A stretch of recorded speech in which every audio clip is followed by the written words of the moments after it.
Damai sejahtera Allah yang melampaui segala akal, itulah yang memelihara hati dan pikiran ibu bapa saudara sekalian di dalam Kristus Yesus Tuhan kita yang hidup.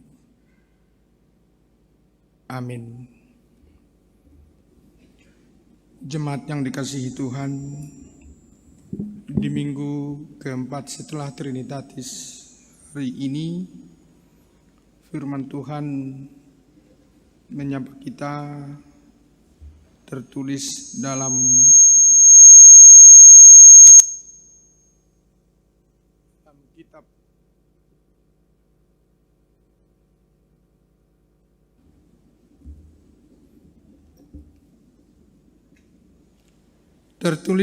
kitab Ulangan pasal 30 ayat 11 sampai ayat yang ke-14 mengatakan,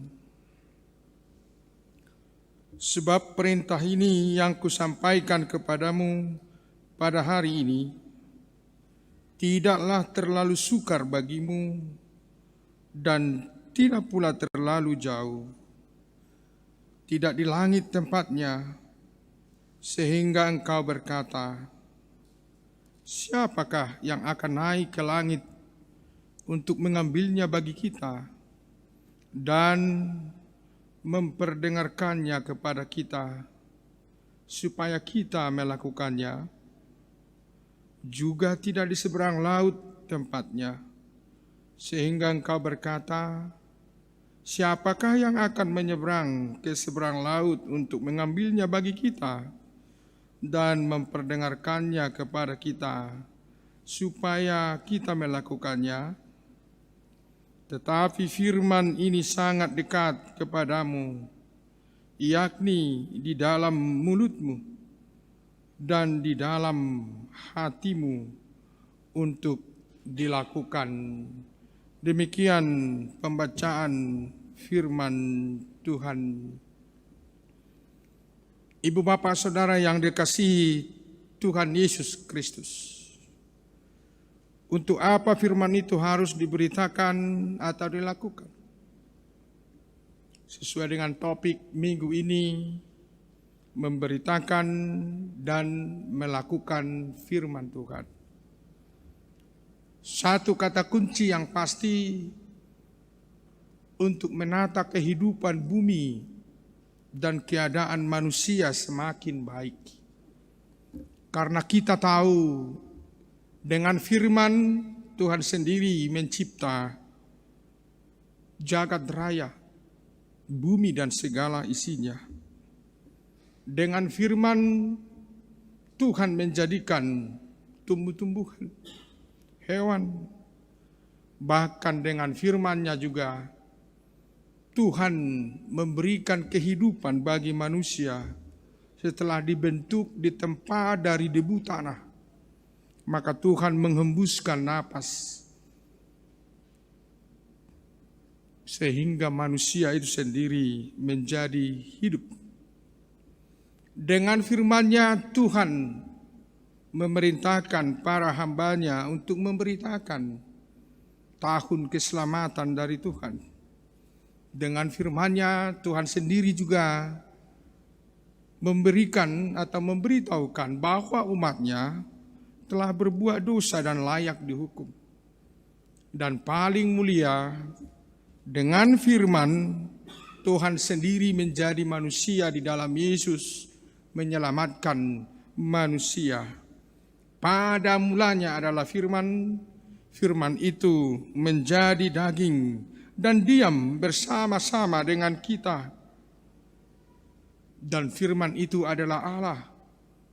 Dan firman itu menjadi manusia. Dalam Yohanes 1 ayat 1 dan 14 itu sangat jelas dikatakan, firman itu adalah Allah. Dan firman itu telah menjadi manusia di dalam Yesus yang penuh kasih karunia dan kebenaran. Selanjutnya firman itu juga boleh dipakai, dipergunakan oleh manusia untuk menghadapi kehidupan ini. terimalah ketopong keselamatan dan pedang roh, maka engkau mampu melawan segala kuasa si jahat. Apa itu ketopong keselamatan dan pedang roh? Yaitu firman Allah, sebagaimana tertulis dalam Efesus 6 ayat 17 itu. Dan apa tujuan firman itu? Untuk apa? Apa gunanya dalam kehidupan kita sekarang? Jikalau mulanya itu dilakukan oleh Tuhan untuk mencipta, untuk menegur, bahkan sebagai bukti kehadiran Tuhan di dalam hidup manusia, yaitu Yesus sendiri. Untuk kita apa gunanya sekarang itu firman? Tiap hari kita mendengar firman Tuhan. Tiap hari kita merenungkan firman Tuhan. Ada firman itu yang sangat menyenangkan dan rasanya sangat membangun. Dan ada juga firman itu yang begitu tegas, mengecam, dan mungkin juga mencerca, seperti Tuhan Yesus berkata kepada orang-orang yang tidak mau percaya kepadanya. Dia mengatakan, hai keturunan ular beludak. Begitu kejam menurut sudut pandang manusia. Tetapi kita harus tahu, ibu bapak, saudara-saudara, dalam hidup kita sekarang, firman itu seperti tertulis dalam 2 Timotius 3 ayat 15 dan 16. Bagaimana Rasul Paulus mengingatkan Timotius, ingatlah juga bahwa dari kecil engkau sudah mengenal kitab suci, yang dapat memberi hikmat kepadamu dan menuntun engkau kepada keselamatan oleh iman kepada Kristus Yesus. Ayat 16, segala tulisan yang diilhamkan Allah memang bermanfaat untuk mengajar, untuk menyatakan kesalahan, untuk memperbaiki kelakuan, dan untuk mendidik orang dalam kebenaran. Luar biasa. Segala tulisan yang diilhamkan Allah memang bermanfaat untuk mengajar, menyatakan kesalahan, memperbaiki kelakuan, mendidik dalam kebenaran. Maka dalam 2 Timotius 4 ayat 2 begitu jelas dikatakan, beritakanlah firman, siap sedialah baik atau tidak baik waktunya, nyatakanlah apa yang salah, tegurlah dan nasihatilah dengan segala kesabaran dan pengajaran. Ibu bapak, begitu jelas saya kira. Orang yang menerima firman Tuhan akan memahami bahwa firman itu memiliki kekuatan untuk mengajar, menegur, memberitahukan jalan kebenaran bagi siapapun. Yang menjadi pertanyaan, maukah pribadi-pribadi yang telah menerima Tuhan itu dan firman-Nya melakukan seperti yang dikatakan oleh Paulus kepada Timotius tadi? Siapa yang mau? Beritakanlah firman, siap sedialah baik atau tidak baik waktunya. Nyatakanlah apa yang salah, tegurlah dan nasihatilah dengan segala kesabaran dan pengajaran. Ibu bapak, mungkin ini harus memiliki militansi yang khusus. Hanya orang-orang yang takut akan Tuhan yang berani memberitakan firman setiap waktu, baik atau tidak baik waktunya. Hanya orang-orang yang takut akan Tuhan saja yang mau menyatakan kesalahan. Hanya orang-orang yang takut akan Tuhan saja yang mau menegur.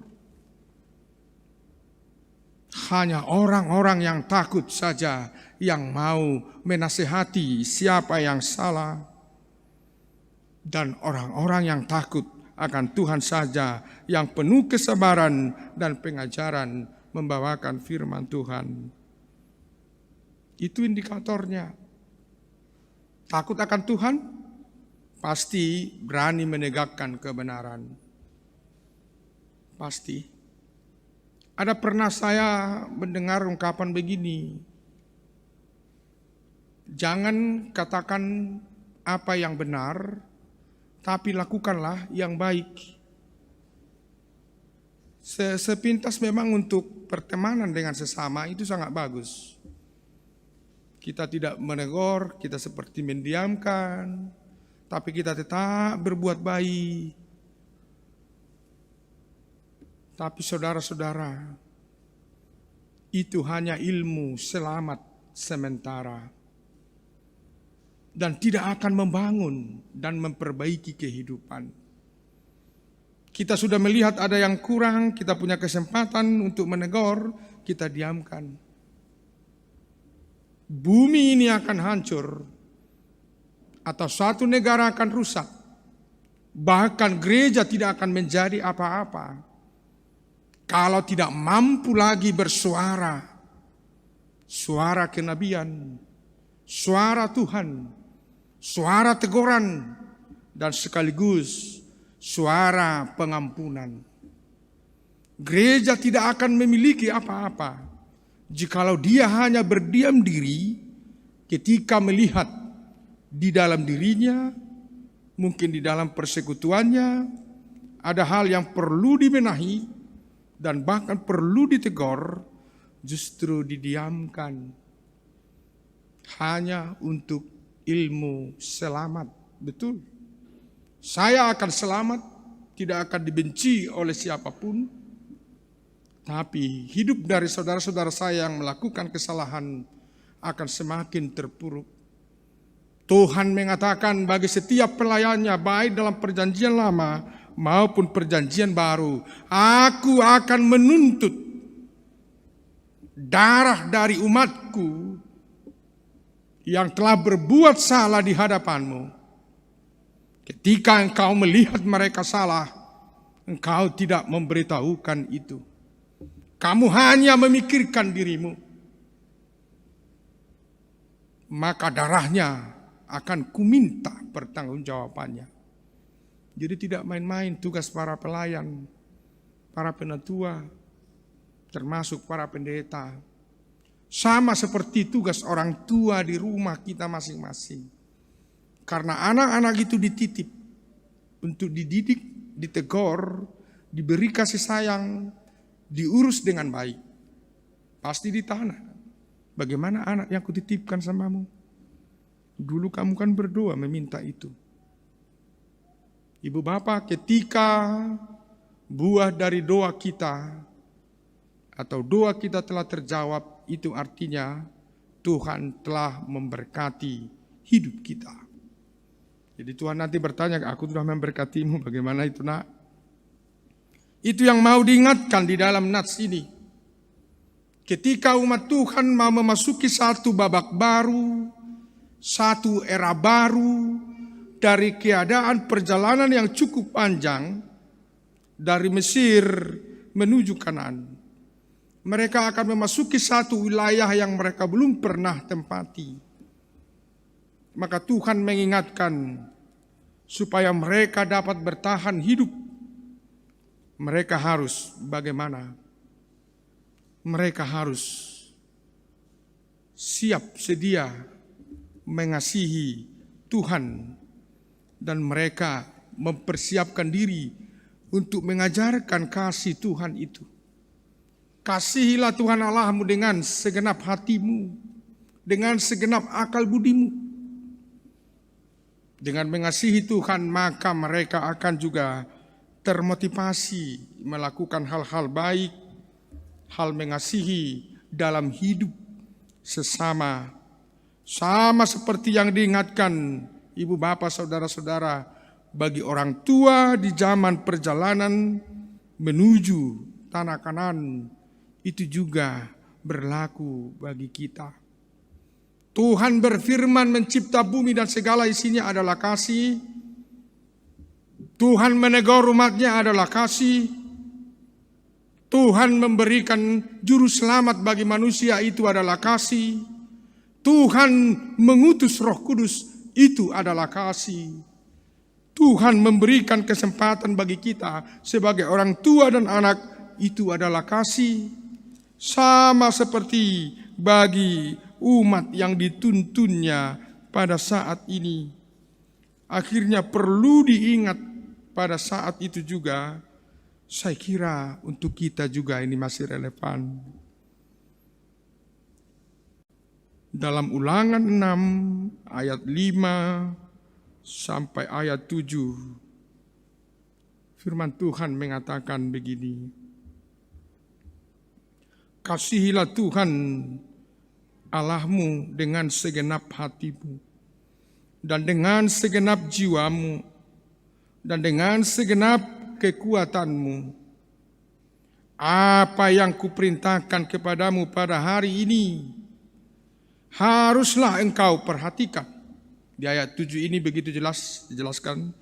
Haruslah engkau mengajarkannya berulang-ulang kepada anak-anakmu, dan membicarakannya apabila engkau duduk di rumahmu, apabila engkau sedang dalam perjalanan, apabila engkau berbaring, dan apabila engkau bangun.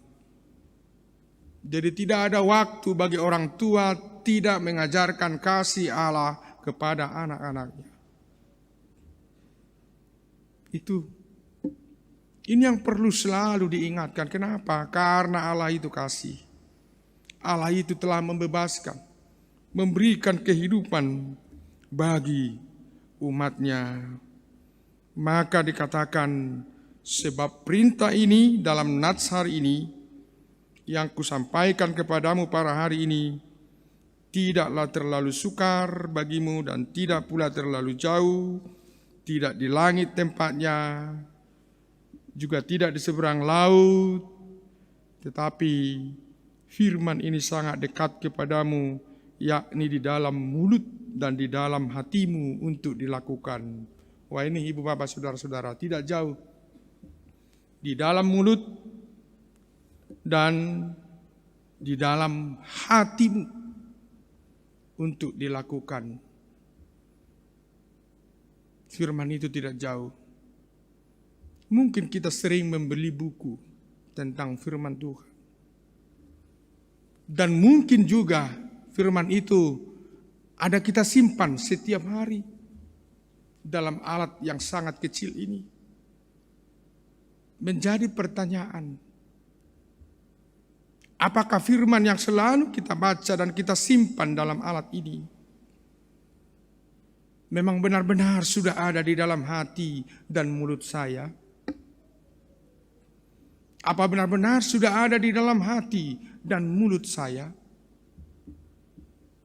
Menurut firman ini, di ibadah sore ini diharapkan kata-kata Tuhan, kata-kata kehidupan itu sebaiknya jangan hanya ada di buku Alkitab yang selalu kita baca dekat setiap hari,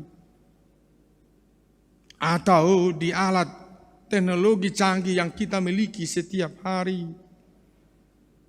tapi ada di dalam hati dan mulut kita. Sebab apa yang ada di dalam hati seseorang, pasti itu yang selalu dia keluarkan, ungkapkan melalui perkataan-perkataannya. Kalau hal-hal baik yang ada di dalam hati kita, pasti itu yang selalu cenderung muncul. Sekalipun mungkin ada sebagian orang yang mampu memanipulasi antara hati dan mulut. Lain di bibir, lain di hati. Itu akibat dunia yang penuh tipu, penuh keinginan diri, maka lain di bibir, lain di hati. Kita sendiri tidak mau menerima berteman dengan orang yang lain di bibir, lain di hati.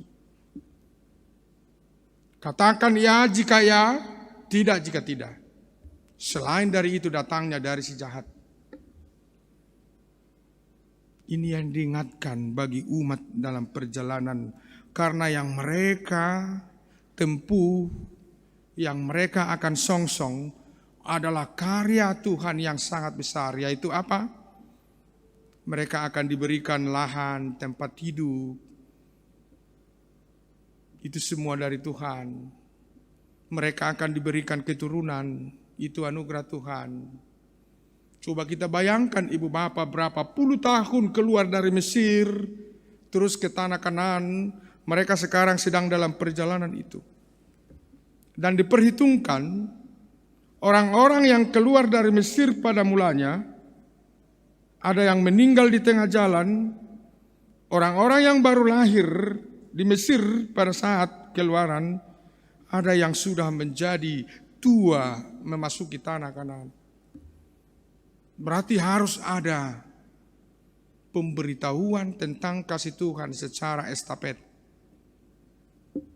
Karena pengalaman dari sebagian besar mereka waktu di perbudakan Mesir,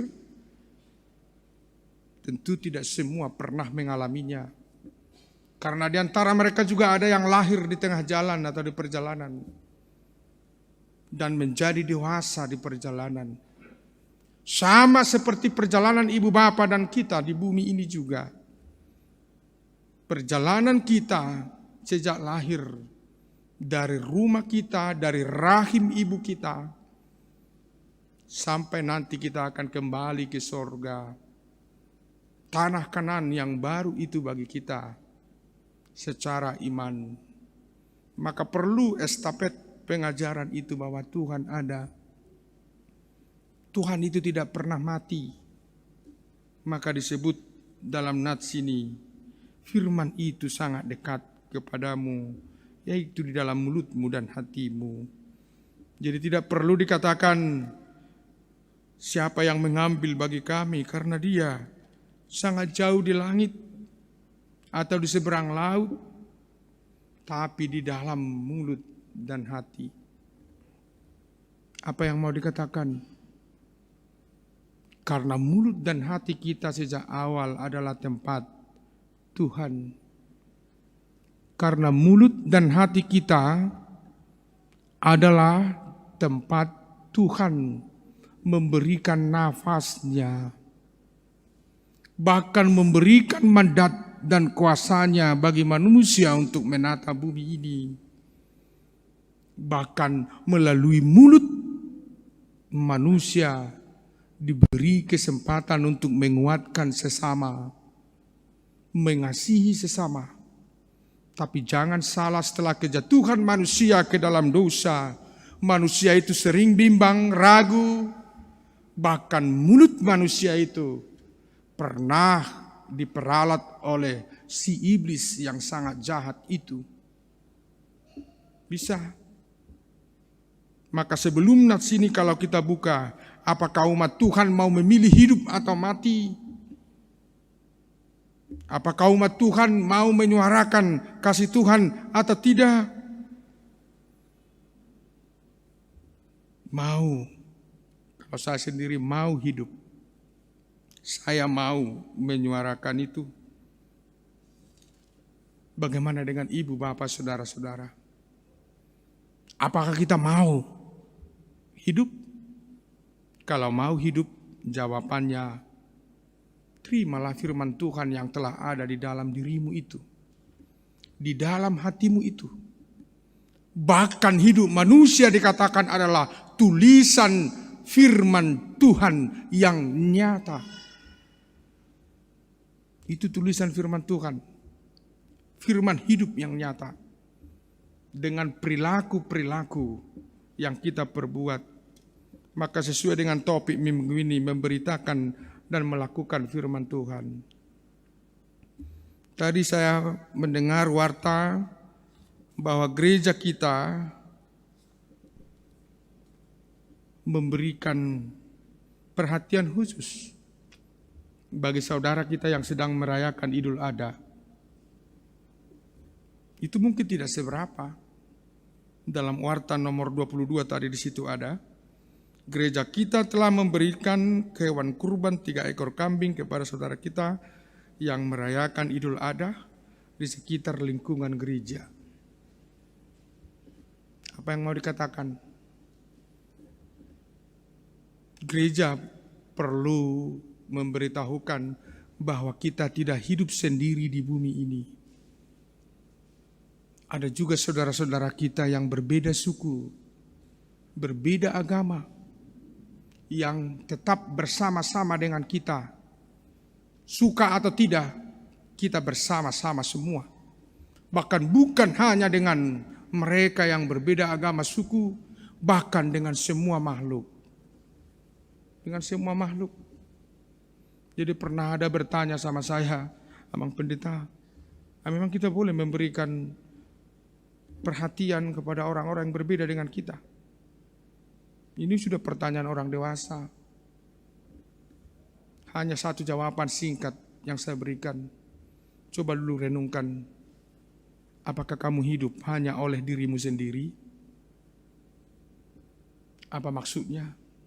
Apakah kamu makan itu semua yang tersedia di meja makan, yang kamu nikmati itu tersedia oleh dirimu sendiri? Apa itu Pak Pendeta? Apakah kamu berjalan dari rumahmu setiap hari ke tempat kerja, terjadi halnya oleh dirimu sendiri? Kamu tidak mengingat orang yang menjual minyak di tengah jalan. Kamu tidak ingat orang yang menjual udara. Itu kan itu kepentingan orang Batak ya. Kalau Undang-Undang Dasar 45, bumi dan air dikuasai oleh negara. Kalau udara kan tidak dicatat. Kalau udara biasanya orang Batak duluan menguasai karena tambal ban gitu ya. Dikuasai oleh orang Batak dengan tambal ban. Gitu kan? Sekalipun memang sekarang memang di udara ini juga harus dijaga. Sebagai tempat transport yang luar biasa, penerbangan yang luar biasa. Dan jaringan komunikasi juga di sana. Negara yang maju, negara yang menguasai bumi, air, dan udaranya, menatanya dengan baik, bukan hanya mengotorinya, tapi benar-benar semua potensi itu dia miliki. Sama seperti kita sekarang, ini secara live, ya lewat udara, luar biasa. Karena apa? Banyak orang pintar yang selalu menyerahkan dirinya kepada Tuhan, dan memakai ilmunya untuk kita boleh mengembangkan diri secara bersama-sama di berbagai tempat. Dan akhirnya kita mampu saling memahami satu sama lain. Maka melalui firman ini perlu diingatkan sekali lagi, perlu diingatkan harus ada orientasi. Jikalau kamu masuk nanti ke tanah perjanjian, orientasinya harus kamu landasi dengan mengenal kasih Tuhan. Sama seperti ibu bapak kalau berangkat ke luar negeri, mempelajari budaya di sana, bukan hanya budaya yang dipelajari, iklimnya bagaimana, persiapan mau ke sana apa, begitu. Jangankan ke luar negeri dulu, entah mau jadi kos ke kota lain, apa yang ada di situ perlu dipersiapkan, kira-kira demikian. Nats ini mempersiapkan umat Tuhan supaya lebih kuat, supaya lebih baik, supaya lebih mengasihi, supaya lebih bersyukur, karena mereka akan menerima tempat yang penuh susu dan madu, pemberian Tuhan. Mereka harus mengingat itu pemberian Tuhan. Kita pun begitu ibu bapak. Tadi saya sebut anak itu pemberian Tuhan. Orang tua berjanji mendidik waktu menerima baptisan kudus di hadapan Tuhan, akan mengajari dengan baik. Akhirnya dia naik sidi, Awalnya orang tua yang mengaku iman, akhirnya pribadi-pribadi tersebut aku percaya. Bukan dikatakan opungku percaya, bapakku percaya, abangku percaya, adikku percaya, maka aku percaya. Tapi dia mengatakan, aku percaya. Secara pribadi dia telah mengerti kasih Tuhan itu. Demikian kita. Dan naik lagi ke level bekerja, setelah bekerja menikah, setelah menikah punya anak lagi, wah begitu, punya tanggung jawab lagi. Tanpa mengenal kehadiran Tuhan di dalam firman-Nya, yang ada dalam hati kita, yang ada dalam mulut saya, tentu kita tidak akan sanggup mengikuti perjalanan hidup yang penuh liku-liku dan keadaan yang sangat sulit. Dan mungkin tidak sanggup menerima kehidupan yang sangat enak. Bisa lupa diri. Tapi dengan menerima firman Tuhan dan memberitakan itu, seperti saat ini Ibu Bapa, ini yang perlu kita syukuri. Firman Tuhan itu ternyata tidak jauh. Coba kita tanya hati kita masing-masing. Perintah Tuhan itu tidak jauh. Yang paling utama yaitu kasih. Kalaupun ada beberapa sebutan kasih di dalam Alkitab, seperti yang Ibu Bapak tahu, ada kasih filia, ada kasih storge, ada kasih eros, yaitu ada kasih hubungan antara anggota keluarga, ada hubungan sesama sahabat, ada hubungan sesama muda-mudi, yaitu eros, erotik. Tapi di sana Tuhan mengikat semua manusia dengan kasih agape. Kasih yang penuh pengorbanan. Kasih yang memberikan hidupnya kepada kita. Saya kira gambarannya orang tua yang memberikan nyawanya, orang tua yang penuh kasih kepada anaknya, orang tua yang selalu merawat anak-anaknya, orang tua yang selalu merawat cucu-cucunya. Penuh kasih, diikat dalam kasih agape yang dari Tuhan itu sendiri. Maka kita pun perlu diikat. Hatiku, hati Ibu Bapa, saudara-saudara, mulutku dan pembicaraan dari Ibu Bapa, saudara-saudara, menjadi pewarta tentang perbuatan Tuhan. Tadi sudah saya bacakan, harus diberitakan kepada anak-anak saat jalan, saat duduk, saat terbaring. Itu tandanya kita adalah bagian dari firman Tuhan. Udah kamu dengarkan anak kecil itu berteriak? Saya juga seperti itu, bagus memang. Dibawa ke gereja juga tak masalah. Dia tidak tahu khotbah ini, bahasa ini, dan mungkin membisingkan dia. Tapi kelak dia akan menjadi pribadi yang hebat. Ketika saat dia belum tahu apa-apa pun, orang tuanya telah membawa turut serta di dalam gereja. Ada beberapa adik-adik kecil saya lihat di sini. Saya kira tidak masalah, sungguh luar biasa.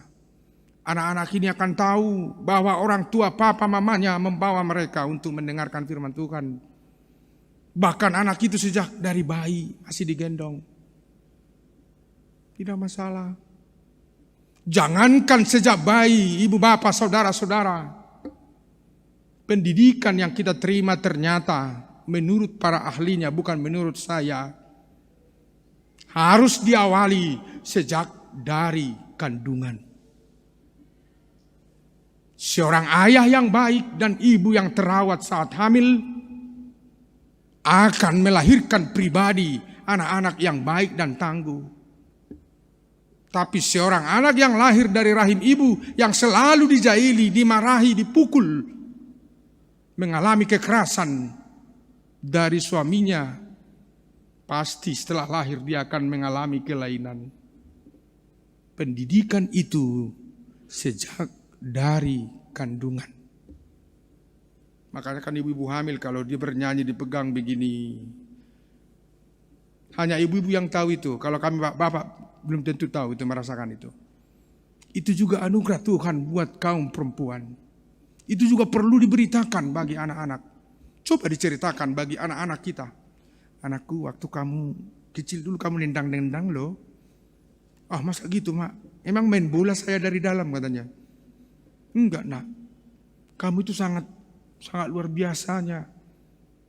Sekalipun lama kamu ke bawah 9 bulan, Mama senang kok. Karena papamu juga sangat peduli dan baik. Papamu selalu menempatkan dirinya sebagai suami siaga, siap antar jaga. Ibu bapak itu juga bagian dari kasih Tuhan. Karena suami menemukan istri itu juga anugerah Tuhan. Ketika suami mau merawat istri dan sebaliknya, itu anugerah Tuhan. Ketika suami istri mau merawat anak sejak dari kandungan sampai mereka kelak dewasa, itu kasih Tuhan. Itu yang selalu kita beritakan, sangat dekat di hati dan di mulut. Yang layak kita wartakan setiap hari, setiap hari. Ibu bapak, jadilah pelaku firman. Tidak jauh, tangan kita, kaki kita pun dipergunakan, diharapkan menjadi perpanjangan kasih Tuhan. Bahkan mata kita pun diharapkan sedemikian rupa. Tuhan memberkati ibu bapak saudara-saudara. Tuhan memberkati keluarga. Tuhan memberkati gerejanya HKBP Tangerang Kota ini. Apapun pergumulan, apapun kesulitan, ingat dengan firman Tuhan, setiap pribadi akan mengalami kekuatan, mengalami kesembuhan, dan mengalami damai sejahtera. Amin.